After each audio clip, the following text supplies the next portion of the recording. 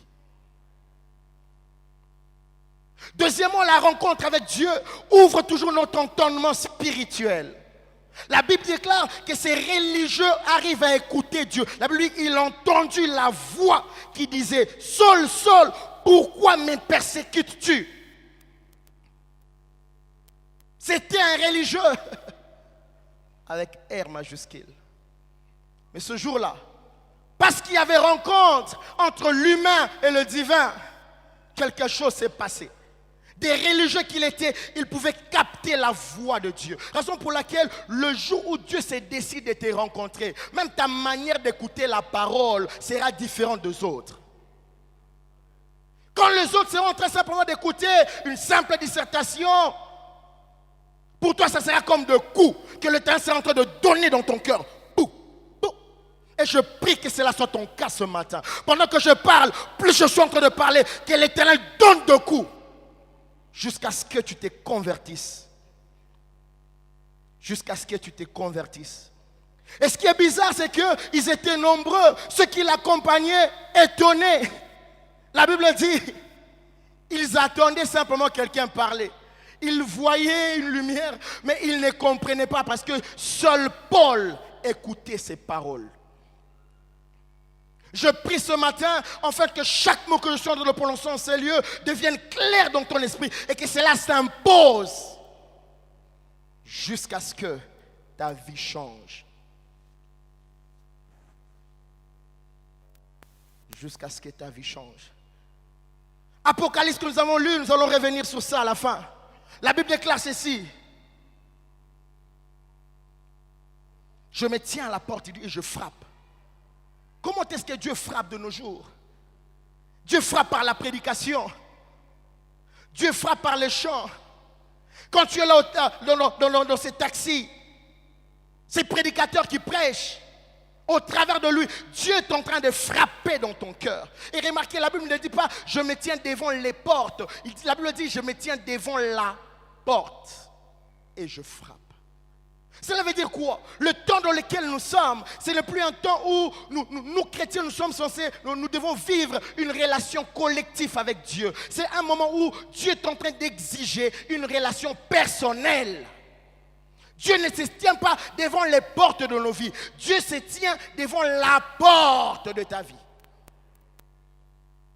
Raison pour laquelle il y a peu de conversions, parce que déjà, quand les enfants de Dieu viennent à l'église, ils viennent avec cet esprit. Toye esprit à liboke, toye koyo kaliloba. Toye koyo kaliloba te, oye koyo kaliloba. Pour ngana yo toza na parcours mon côté, ngana yo toza na vie mon côté. La Bible déclare, la parole de Dieu est comme un miroir. Quand tu te tiens devant le miroir ne te donne que ton propre reflet, pas le reflet de ton voisin. Raison pour laquelle ce soir, je ne parle pas à ton voisin, je te parle à toi. Et je prie, enfin, que l'Éternel rencontre nos cœurs.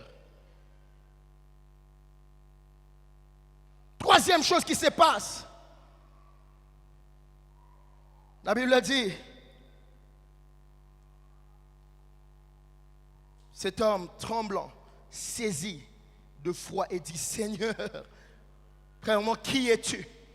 Et que veux-tu que je fasse? À chaque fois qu'il y a une rencontre entre le divin et l'humain, troisièmement, cela nous donne toujours une véritable révélation de sa personne. Paul savait, si Paul combattait l'église, c'est parce qu'il savait que leur maître était mort. Il savait que Jésus était mort. Raison pour laquelle la conversion de Paul ne s'est pas faite par un évangéliste. C'est Jésus lui-même qui est venu rencontrer Paul, afin que Paul puisse avoir une autre révélation de sa personne. Et lui-même en parle dans Galates 1,16. Il dit, lorsqu'il a plu au Seigneur de révéler en moi son Fils. Et je prie ce matin, afin que l'Éternel te donne une autre révélation de sa personne. Quatrièmement, la rencontre avec Jésus change nos ambitions, change notre direction. La personne qui était zélée dans le mal, persécutant l'église, après la rencontre avec Jésus, j'aime ce qui se passe. C'est la même personne qui se décide d'aller prêcher la bonne nouvelle. La Bible dit aussitôt, au verset 20, il alla prêcher la bonne nouvelle. Cinquièmement, cette rencontre suscite en nous cette disposition intérieure de lui obéir. Verset 6, il dit, que veux-tu que je fasse? Et j'aime la réponse de Jésus. On te dira ce que tu dois faire, pas ce que tu veux faire, pas ce que tu peux faire. Pourquoi? Parce que quand on devient chrétien, on ne fait plus ce qu'on veut, on fait ce qu'on doit faire. On vit une vie chrétienne selon la parole de Dieu, et non selon nos émotions, et non selon nos désirs, et non selon nos sentiments, et non selon nos préférences. Ce que tu dois faire, est-ce que ce que tu fais, c'est exactement ce que tu dois faire? Comment tu mènes ta vie? Tout le jour quand tu évalues ta vie, tes actions, c'est vraiment ce que tu dois faire ou c'est ce que tu aimes faire? Sixièmement, cela crée en nous le désir de mieux le connaître et de se conformer à sa parole. Que veux-tu que je fasse? Que veux-tu que je fasse? Et les 6 éléments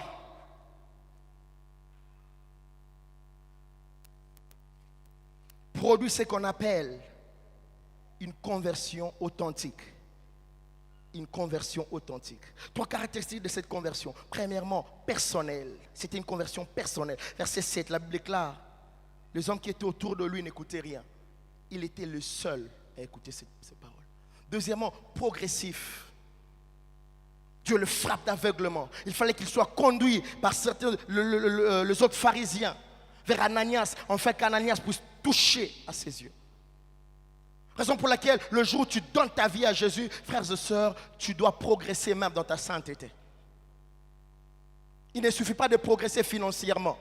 Il ne suffit pas de progresser matériellement. Même dans ta sainteté, tu dois progresser. David dit ceci, l'Éternel est mon berger, je ne manquerai de rien. Il me conduit. Il parle de destination. Mais lorsqu'il parle de la justice, il dit, il me conduit dans le sentier de la justice. Pourquoi? Parce que la sainteté est un sentier. La justice est un sentier. Et tout le jour, nous sommes censés évoluer, avancer. Depuis que tu es devenu chrétien, quelles sont les choses qui ont changé? Quelles sont les choses qui ont changé? Et ces textes que nous avons lus de 2 Corinthiens 5, 11, 17, nous parle de 2 choses. Premièrement, de notre position immédiate lorsque nous donnons notre vie à Jésus. Il dit spirituellement, tu occupes déjà cette position. Mais sur la terre, pour qu'il y ait harmonie entre ta position et ta conduite, tu dois faire des efforts. Tout le jour, nous sommes censés enlever certaines choses, enlever le mensonge, ôter tel comportement, ôter tel caractère. 3e caractéristique, radical. Radical. Paul s'est converti. Paul n'est plus retourné dans le monde. Il n'est plus retourné dans le monde. Tel est aussi le cas de la femme samaritaine. Une seule rencontre, elle a mis fin à son ancienne vie. Prostituée qu'elle était, une seule rencontre, elle est allée évangéliser. Qu'il y a des chrétiens aujourd'hui, tu deviens chrétien et après-demain, tu retournes dans le monde. De Pierre 2, 22, la Bible déclare, il leur est arrivé ce que dit un proverbe vrai, le chien est retourné à ce qu'il avait vomi et la truie lavée s'est vautrée dans le bourbier. J'aimerais te poser une question ce matin.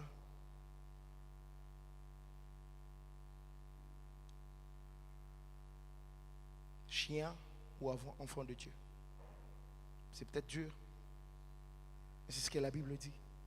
Chien ou enfant de Dieu? La Bible veut dire quoi? À chaque fois lorsque nous retournons, c'est que nous avons déjà eu à vomir. La Bible nous qualifie de chien. Il dit c'est comme ça que ça se passe. Le jour où tu donnes ta vie à Jésus, le jour où tu le croises, c'est le jour où tu vomis tout ce qui est du monde. Tu vomis tout ce qui est du monde. Et c'est ça même l'image du péché. C'est comme ça que Dieu pouvait demander à Ézéchiel de préparer un gâteau sur les excréments humains. Il dit mange, afin que tu sentes comment je sens quand ces peuples se détournent de moi. C'est comme ça que Dieu qualifie le péché. Nous devons noter une chose, c'est que toute rencontre avec Dieu doit toujours produire une vie chrétienne qualitative. Si réellement tu l'as rencontré, frères et sœurs, tu dois marcher dans la crainte de Dieu. Si réellement tu l'as rencontré, tu dois mener une vie qui est conforme à la parole de Dieu.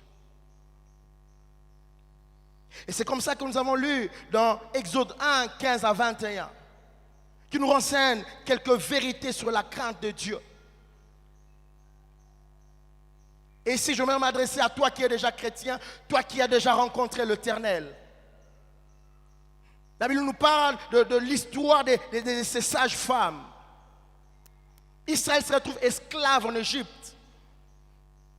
Pharaon, effrayé par la multiplication des enfants d'Israël, signe un décret. Il vient voir les sages femmes et leur demande de mettre fin à la vie de tout garçon de peur que s'il se multiplie et qu'une guerre surgisse, qu'Israël puisse le vaincre. Je le dis, elles craignirent l'Éternel. Première vérité, selon ces textes d'Exode 1, 15 à 21, c'est que la crainte de l'Éternel sévit selon Dieu et non selon les hommes. Peu importe l'influence des hommes, positionnés, frères et sœurs, crains Dieu. Il y a des gens qui trouvent des excuses. Pourquoi tu as fait ceci? Parce que mon chef m'avait dit. Pourquoi tu as fait ceci? Parce que papa m'avait dit. Je me redire à quelqu'un, même si c'est ton père qui te demande de commettre un acte qui est un péché, ne le fais pas par respect. Reste, obéisse, respecte-le, mais n'accepte pas de le faire. La Bible est claire, c'est Pharaon qui demande aux sages-femmes, il leur instruit, il leur donne un ordre. Mais les sages-femmes refusent de le faire, malgré la position de Pharaon. Pourquoi? Parce que la crainte de Dieu ne se vit pas selon les hommes. On ne vit pas la crainte de Dieu pour plaire aux hommes. La crainte de Dieu se vit selon Dieu. Et selon Dieu, même si c'est un homme positionné qui te donne un ordre, si c'est un péché, on ne le fait pas. Deuxièmement, elle s'évalue beaucoup plus par nos actes que par nos paroles. Il ne suffit pas de dire qu'on est chrétien, il ne suffit pas de dire qu'on craint Dieu. Cela doit être démontré par nos actes. Le verset 27 de la Bible est clair, ils ne firent point ce que Pharaon. Ils ne firent point. Un homme a dit, arrête de nous parler de ta vie parce que ta vie déjà crie tellement à telle enceinte qu'on ne sait pas entendre ce que tu nous dis de ta vie.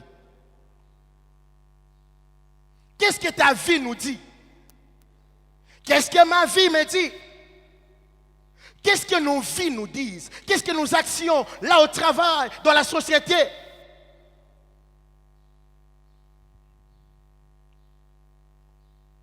Troisième vérité, elle suscite toujours des questions autour de nos actions. Verset 18. Pourquoi avez-vous agi ainsi? Frères et sœurs, il faut que tu atteignes un niveau où les gens commencent à questionner ta crainte de Dieu. Non. Yo penso lekisi, yo pensa o lekisi. Lekisa. Tu dois arriver à un niveau où, quand tu es au milieu du monde, qu'ils sentent qu'au milieu d'eux, il y a un craignant Dieu. S'ils ont l'habitude de parler des insanités, comment tu peux expliquer, toi qui es chrétien, quand tu es dans ces bureaux, continuer.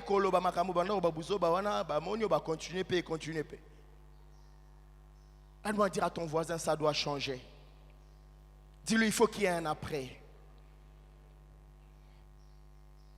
Quatrième vérité, elle exige la fermeté. Ces femmes sont restées fermes face aux ordres et à l'insistance de Pharaon, face aux ordres et à l'insistance de Pharaon, face aux ordres et à l'insistance de Pharaon. Et c'est comme ça que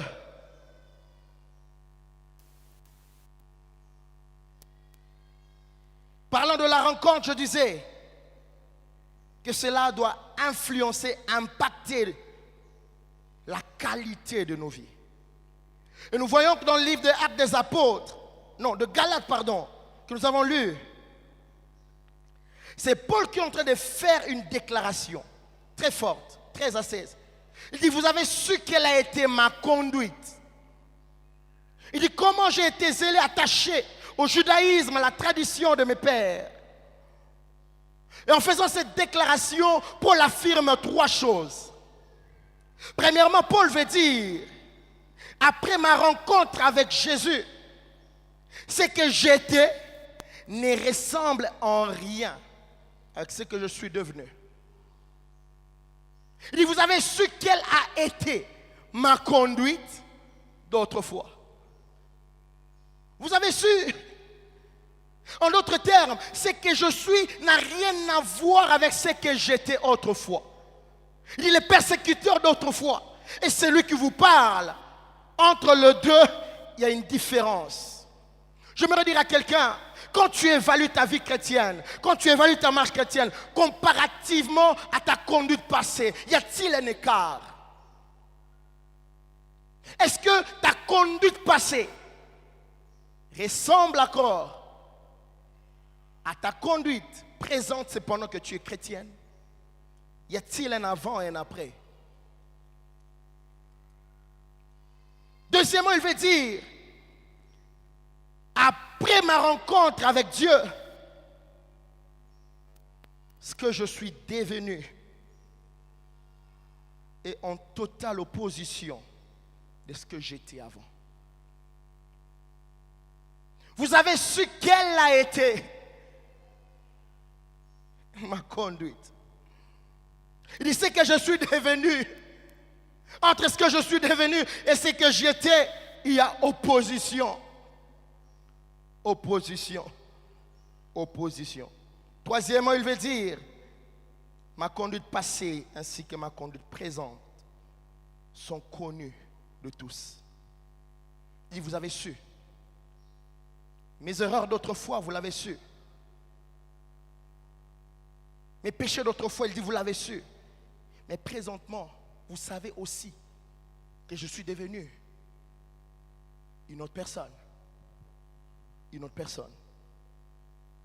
Quand les gens t'évaluent, les gens qui t'ont connu avant que tu ne rencontres Jésus, les gens qui t'ont connu dans ces quartiers, avec ces sobriquets, vieux Kingotos. Moi, on m'appelait le bourgeois gentilhomme à l'époque, parce que j'aimais beaucoup m'habiller à l'époque. J'aimais beaucoup aller affronter les enfants des bandales. Le jour où ils te verront, je me rappelle un jour, on s'est retrouvé à Bandal avec un bien-aimé. Puis je vois quelqu'un qui vient. Le bourgeois! Oh, j'étais du frère berger, pasteur berger dans la cellule. Abelé lang.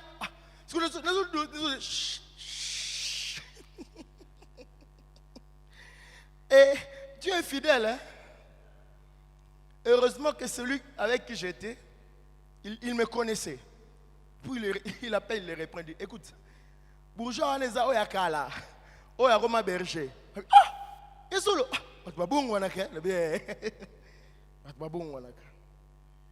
Qu'est-ce que les gens disent de toi?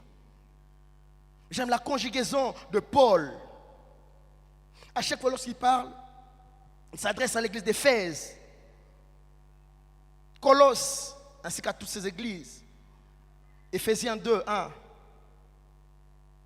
12, Colossiens 2, 13, Colossiens 1, 21, Éphésiens 2, 17, Éphésiens 5, 8, 1 Pierre 1, 14, 1 Pierre 2, 25, 1 Corinthiens 1, 12, 1 Corinthiens 6, 11, Romains 6, 13 et le 20e verset.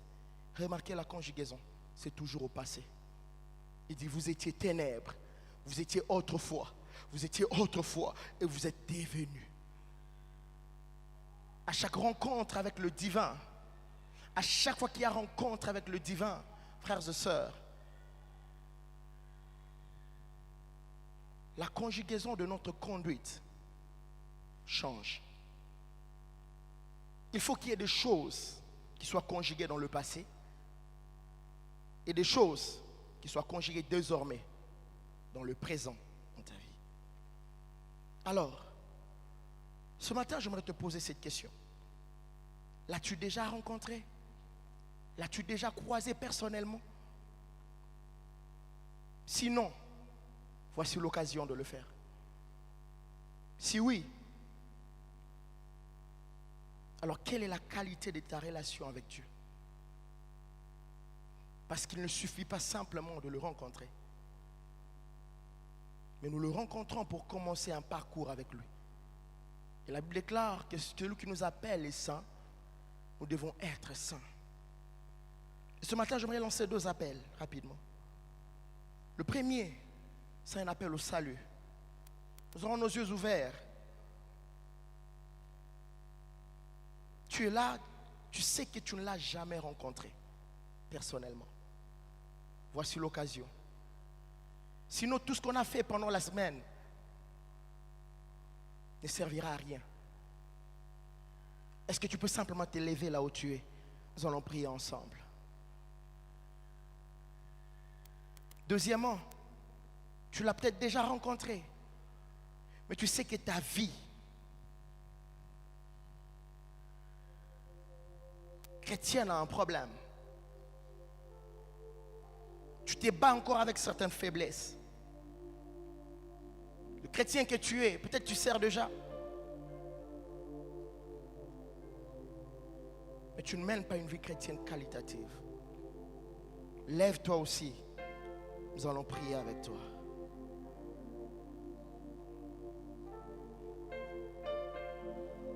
Rapidement, on a passé le temps. Est-ce qu'on peut acclamer Jésus pour toutes ces âmes que l'Éternel est en train de restaurer ce matin? Lève-toi rapidement, nous allons prier avec toi. Je sens dans mon cœur que Dieu ne veut pas te condamner. En fait, Dieu est là pour te sauver. Dieu est là pour te restaurer. Dieu est là pour te sortir de cette faiblesse. Il veut réellement qu'il y ait un après. Après ces 5 jours de prière, non.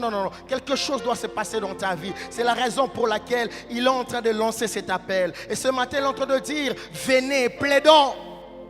Si vos péchés sont rouges comme le cramoisi, je le rendrai blanc comme la neige. Je vais inviter le pasteur Zaché, il va prier pour vous.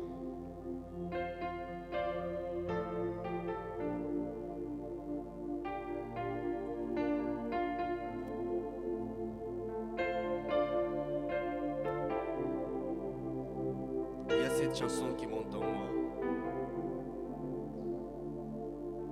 Cette chanson dit oui, c'est aujourd'hui que Jésus t'appelle. Ça fait si longtemps qu'il veut te sauver. Viens à lui.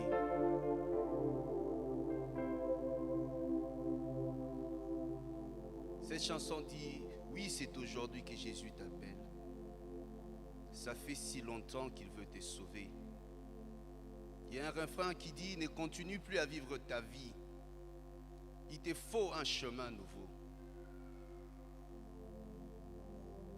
J'aimerais dire à quelqu'un, Jésus t'appelle. Voici l'occasion. La Bible dit, si aujourd'hui vous entendez sa voix, n'endurcissez pas vos cœurs. Oui, c'est aujourd'hui que Jésus t'appelle. Ça fait si longtemps qu'il veut te sauver. Oui, c'est aujourd'hui que Jésus t'appelle. Ça fait si longtemps qu'il veut te sauver, mon ami. Jésus veut Te sauver, mon ami, viens à lui. Jésus veut Te sauver, mon ami, mon ami. ne continue plus à vivre ta vie. Je sais qu'il te faut un chemin nouveau. Ne continue plus à vivre ta vie. Je sais qu'il te faut un chemin nouveau. Le chemin, mon ami, Jésus est Le chemin, mon ami, viens à lui. Jésus est Le chemin, mon ami. J'aimerais dire à quelqu'un, n'aie pas honte. Peut-être tu es ouvrier, tu es même responsable, mais ta vie n'est pas correcte. Dieu te donne l'occasion ce matin. N'aie pas honte. C'est question de vie ou de mort. Tu sers Dieu, mais tu mènes une vie sale. Les hommes peuvent te juger. Aujourd'hui, Dieu ne te juge pas. Dieu veut t'accorder son pardon. La grâce est disponible. Toute la semaine, on a parlé, il faut qu'il y ait un avant et un après. L'occasion t'est donnée. J'aimerais insister encore. Bien-aimé, ne résiste pas à la voix de Dieu.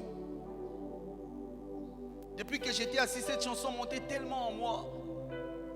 Dieu me dit, il y a des gens qui doivent prendre des résolutions fermes.